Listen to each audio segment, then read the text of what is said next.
In section 7.4, we're going to look at linear inequalities in two variables. We're also going to look at systems of linear inequalities in two variables. But before we start that, I need to remind you of a couple of things involving linear inequalities in one variable, which we talked about in the previous chapter. Okay? So if we had something like x is greater than or equal to 2, this tells me that values for x could be 2 or anything bigger than that. And the way we would graph that was on just a horizontal number line. Okay, so we would indicate where our boundary point was. That was 2. We know in this case that we can include that boundary point. So we did this one of two ways. We would either put a circle and we would like close it in. We would like color in the circle and then we would shade one direction or the other. Or we would use a square bracket. That square bracket would indicate that you could include the boundary point and then we would shade one direction or the other. So we could include this boundary point. So we would put a square bracket on 2 or the closed circle. And then we would shade, in this case, to the right, because we know that values for x can be bigger than 2 or bigger. Now, if you did the closed circle, your graph would look like this. And then you would still shade to the right. Now, alternately, or on the other hand, or whatever you want to say, what if we had x was less than -3? Okay, this tells me that values for x are strictly less than -3. We cannot include -3. -3 is merely a boundary point. So we would again draw a horizontal number line. We would indicate where our boundary point was, and then we would either use a rounded bracket or an open circle to indicate that, hey, this is a boundary point, but we can't include this exact value. And then we would shade one direction or the other. So we could use a rounded bracket, and then we would want to shade to the left to indicate to our reader, hey, values for x are anything less than -3. We could do the same thing, but instead of a rounded bracket, we would just put a nice big open circle at -3. And then you would still shade one direction or the other. In this case, we would shade to the left because to the left indicates that values for x would be less than -3. Okay, so that is how we graphed linear inequalities in just one variable. Okay, now we're into that two-dimensional world where we had linear equations in two variables. Now we're going to look at linear inequalities in two variables. So we're kind of taking that idea of solving a linear equation in two variables where we graph it, and we're merging it with this inequality world from section, I believe it was 6.4. Okay, so how do we make those two worlds come together? Okay, so topic 1 is just linear inequalities in two variables. What we do is we solve each inequality for y. So solve for y, and then plot the y-intercept and the slope. Okay, so we did this back in section 7.2. Okay, we would solve equations for y. We would plot the y-intercept and then we would apply the slope and then we could connect those points with a line. We're going to do something similar to that here. So you're going to solve your inequality for y. You're going to plot your y-intercept and then you're still going to apply your slope just like we're in section 7.2. But the way we connect the line is going to be totally different. Okay, and this is where we have to start incorporating this inequality world. Okay, so you want to connect the points with a line. However, if you have a or equals to inequality, so if you have less than or equals or greater than or equals, you want to use a solid line to connect those points. That's the same idea as the square bracket or the closed circle. That would indicate that we can include what is now a boundary line. So we no longer have a boundary point, we have a boundary line, and we can either include the points on that line or not. If we have one of those or equals to inequalities, that means we can include the points on the physical line. So we would connect the points with an actual solid line. On the flip side, let me do a different, let's do blue. Okay. You would use a dashed or a dotted line if you had a strict inequality. So just less than, just less than, just greater than. If you had either of those two inequality symbols, that would be the same thing as an open circle or a rounded bracket. We can't include the boundary point over here. So how do we do that in this two-dimensional world? Well, we don't want to include the boundary line, and to tell our reader that, we use a dashed or a dotted line, okay? So depending on which inequality you have, whether it's a strict inequality, just greater than, you use a dash line. If you have an or equals to inequality, less than or equal, greater than or equal, then you use a solid line, okay? So that kind of takes care of the boundary point slash boundary line, okay? Now we have to figure out the shading, okay? So it says next, choose a point in one of the half planes to test. Substitute the coordinates into the inequality. If you get a true statement, shade the half plane containing that point. If you get a false statement, shade the half plane that does not contain that point. So what in the world is a half plane? Well, let's talk about it. So let's say that we have a Cartesian plane right here. Okay, so think plane, Cartesian plane is what we mean. Okay, and let's say there's some line. Okay, let's say there's some line right here. Well, this line splits the Cartesian plane into basically two regions called half planes, okay? So we could have a half plane up here, or we could have a half plane down here. So whatever line you graph is going to split the Cartesian plane into two regions called half planes. And it's kind of like up here where we were dealing with the linear inequalities in one variable, we shaded one side of the boundary point. Well, in this case, you're shading one side of the boundary line. So you're shading one of the two half planes, okay? So let's think about what this is going to look like. Let's use different colors. Let's use a green. So if you get a true statement, shade the half plane containing the point. Okay. And then we can use maybe orange. Is there an orange? There is an orange. If you get a false statement, so you're still testing a point. You've chosen some point that is clearly, distinctly in one of the two half planes. If when you test that point, you get a true statement, meaning we plug in the x and the y coordinates and it satisfies the inequality, then that point is part of your solution set. Okay, so that point would be part of the shaded region, so that you would shade the half plane that contains that point. However, if you choose a point that's very distinctly in one half plane or the other, and when you plug it into the inequality, you get a false statement. That means when you plug in the x and the y coordinates, you get something that's not true, then that point cannot be part of the solution set. So that would tell you that point exists in the half plane that is not shaded. So you would shade the opposite half plane, okay? So we want to shade the half plane that does not contain that point. Okay, so there's a little bit more going on, but there are definitely some connections to what we did back in 6.4. Okay, so let's just dive into one of these. I think it's easier if you can kind of just like get into it. Okay.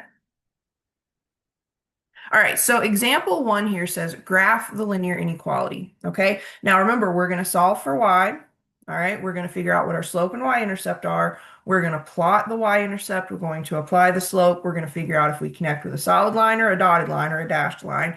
And then we're going to figure out which half plane we want to shade. So there's several things we have to do here. Okay, so first let's just solve for y. Okay, so we have, let me go to black. We have 7x minus 5y is less than 45. We want to solve for y. We want to get this into something that's, close to slope-intercept form. So I want to first isolate the term that contains the y. That means I want to subtract 7x from both sides. So 7x minus itself is just 0, leaving me with negative 5y on the left. And then on the right, I get negative 7x plus 45.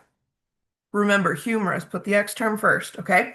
Now we want to undo the multiplication of negative 5 and y, and we have to remember something from back in 6.4. When we are solving linear inequalities in one variable, if we multiply or divide the entire inequality by a negative, we, the mathematicians, have to flip the inequality symbol. We have to reverse the direction of the inequality symbol, because basically what's happening is we have complete sign changes. From left to right, every single sign is going to change. And to compensate for those sign changes, we have to flip the direction of the inequality symbol. And that's what's going to be happening here. We're going to end up dividing every single term by negative 5. And when we do that, we had negative 5 divided by negative 5. That becomes positive 1y. So the y term was originally negative. Now it's positive. The x term over here on the right-hand side, we have negative 7 divided by negative 5. That's going to become positive 7/5 x. So again, we had a sign change. And then 45 divided by negative 5 is going to become negative 9. So again, a positive became a negative. We had, again, a sign change. So we no longer want to say this is less than. We need to flip it and say it is greater than. Okay? Now, let's figure out our slope and our y-intercept. So just like with regular old slope-intercept form from section 7.2, the coefficient of x is going to be the slope. So the slope, which we denote with a lowercase m, is 7/5. And then the y-intercept is always going to be the constant. So once we solved this for y, now it's the constant once you solve for y. So the constant here is -9. Now notice we have a strict inequality. This says y is greater than. It doesn't say y is greater than or equal. It just says y is greater than. So that tells me that we want to use a dotted line. And then I'll give you a hint. When it comes to which side of the half plane that you shade, there is a hint in your inequality as long as you solve for y. Okay? Once you solve for y, read this very literally. It says y is greater than the line 7/5 x minus 9. So this tells me that I'm pretty sure we're going to shade above the line, thinking we want values for y that are greater than, so everything above that line. So this right here, this little greater than symbol, kind of tells us we're going to be shading above the line. As long as you have solved correctly, we are still going to test a point, okay? So we think we're going to shade above, but we'll double check with a test point. So let's get this kind of graphed first, then we'll worry about the shading, okay? So we know that we have a y-intercept of -9, okay? So at the origin, we don't go left or right, but we do go down 9. So down 1, 2, 3, 5, 6, 7, 8, 9. So that's our y-intercept. We then want to apply our slope, and our slope is 7/5. So since that ended up being positive, that tells me I'm going to go up 7 and then to the right 5. So from my y-intercept, I'm going to go up 1, 2, 3, 4, 5, 6, 7, and then I'm going to go to the right 1, 2, 3, 4, 5. I'm going to do that one more time just to make sure. So 1, 2, 3, 4, 5, 6, 7. We go up 7, and then to the right 1, 2, 3, 4, 5. And remember, we have to connect with a dotted line, okay? We had a strict inequality here. We cannot include the points on the physical line. So we're going to use a dashed or a dotted line, okay? And then finally, we want to shade one of the two half planes, okay? So there's a half plane above the line and there's a half plane under the line or below the line, okay? But let's test a point. When it comes to testing a point, when you have one of these inequalities in two variables and you're testing a point, test the origin unless your line goes through the origin. It just ends up being the easiest test point. So I'm going to test the origin, which is 0, 0. Notice the origin is like up here, okay? So if we test the origin and we get a true statement, then the origin is part of the solution set. We would shade above the line. If we test the origin and we get a false statement that says, hey, the origin can't be part of the solution set, we have to shade the other side of the line, okay? So we're going to test the origin. We always want to test the origin against the original inequality, so what we started with up here. So I get 7 times x, which is 0, minus 5 times y, which is 0, is less than 45. Well, 7 times 0 is 0. 5 times 0 is 0. 0 minus 0 is 0, which is definitely less than 45. So we got a true statement. That means this point here, the origin, satisfies the inequality, which means it has to be part of the solution, okay? That indicates that we do indeed shade above the line because the origin is an ordered pair above the line.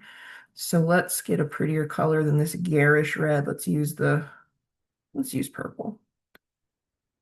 So we would shade. You don't have to fully shade. You just kind of want to indicate some way to your reader that, hey, we're shading above the line. Okay, so that is a linear inequality. I know this took a little bit of time, but I think it's really worthwhile to make sure you fully understand what's going on. Okay, now let's look at part B.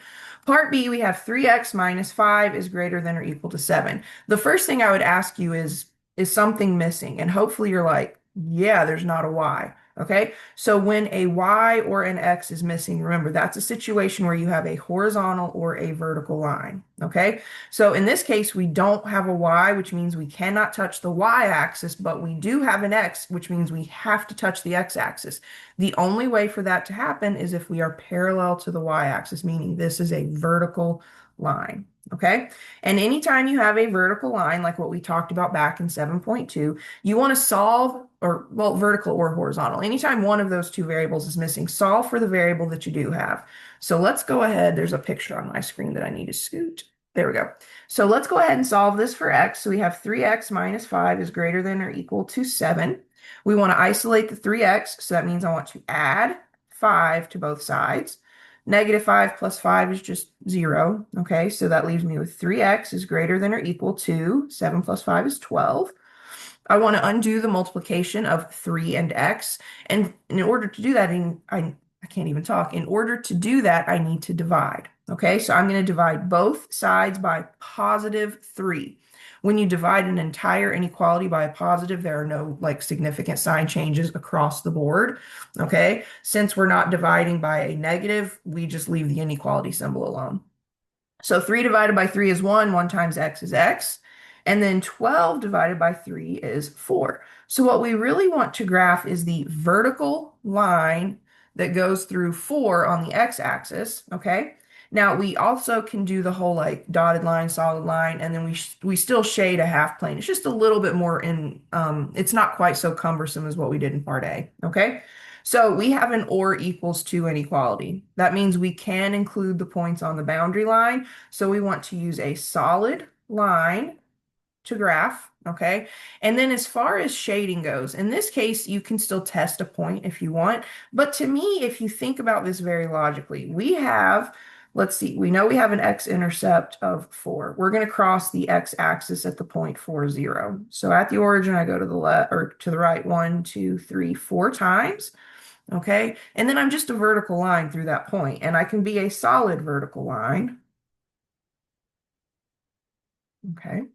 So then, as far as which direction to shade, read the inequality very literally. This says x is greater than or equal to 4. That would indicate that we shade to the right. You don't have to really do a test point with horizontal and vertical lines. They're a little bit easier. Okay, so there you have it. We've done 2 inequalities. One was a regular inequality that had an x and a y. It's going to be some kind of diagonal line that's going to cross the x and the y axis. Then we had in this case, a vertical line that just crosses the x-axis, does not cross the y-axis, okay? So that is linear inequalities in 2 variables. In the next video, we're going to look at systems of linear inequalities in 2 variables. And in that case, we basically just graph 2 inequalities on one Cartesian plane and look to see where their shading overlaps. It gets a little messy, okay?